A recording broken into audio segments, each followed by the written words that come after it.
పూర్వీకులు ఎప్పుడూ కోపంగా ఉండకూడదని హిందూ మత గ్రంథాల్లో చెప్పబడింది. నమ్మకాల ప్రకారం పూర్వీకులు సంతోషంగా ఉంటేనే ఆ ఇంట్లో సానుకూల వాతావరణం ఉంటుందట. ఆనందం నెలకొని ఉంటుంది. పూర్వీకులను సంతోషంగా ఉంచడం ద్వారా వారి అనుగ్రహంతో పాటు భగవంతుడి అనుగ్రహం కూడా లభిస్తుంది. పూర్వీకులు కోపగించుకుంటే ఇంట్లో సంతోషం లోపిస్తుంది. దేవతల అనుగ్రహం కూడా ఉండదని నమ్మకం. అయితే పూర్వీకులు ఏడాది పొడవునా ఏదో విధంగా తమ సంతోషాన్ని లేదా అసంతృప్తిని రకరకాల సంకేతాల ద్వారా తెలియజేస్తూనే ఉంటారు. ఇందులో కళలు కూడా ఒక ముఖ్యమైన పాత్ర పోషిస్తాయి. చాలా మందికి తమ పూర్వీకులను కలలో చూస్తారు. వాస్తవానికి ఇలా పెద్దవారు కలలో కనిపిస్తే కొన్ని సంకేతాలు వారు ఇస్తున్నట్లు మీకు అర్థం చేసుకోవాలి. ఈరోజు ఈ వీడియోలో మనం కలలో పూర్వీకులు కనిపిస్తే మీ పూర్వీకులు మీ పట్ల సంతోషంగా ఉన్నారా లేదా కోపంగా ఉన్నారనేది తెలుసుకోవచ్చు. పూర్వీకులు స్వీట్లు పంచుతున్నట్లు లేదా కలలో ఏదైనా ఇస్తున్నట్లు కనిపిస్తే అది శుభ సూచకం అనేది మీరు గమనించాలి.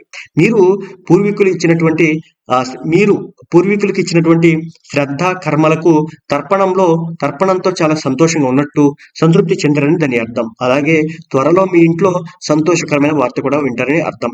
ఇక కలలో పూర్వీకులు మాట్లాడుతున్నట్లు కనిపించినా ఆ కళలు శుభ సంకేతంగా పరిగణించబడాలి. పూర్వీకులు కలలో మాట్లాడడం కనిపిస్తే సమీప భవిష్యత్తులో గొప్ప విజయాన్ని సాధించవచ్చని అర్థం. ఇక కలలో పూర్వీకులకు ఆహారం అందిస్తున్నట్లు కనిపిస్తే స్వప్న శాస్త్రంలో శుభ సంకేతంగా పరిగణించబడుతుంది. మీకు అలాంటి కళ వస్తే రాబోయే కాలం చాలా బాగుంటుందని అర్థం. అయితే ఏ కళలు అశుభ సంకేతాలు? కళలో పూర్వీకులు కనిపించి వెంటనే అదృశ్యమైతే అది అశుభం. అటువంటి కళను చూడడం అంటే మీరు పెద్ద ఇబ్బందులు పడబోతున్నారని అర్థం. అటువంటి పరిస్థితుల్లో మీ ఇంటి కుల దైవాన్ని పూజించాలి.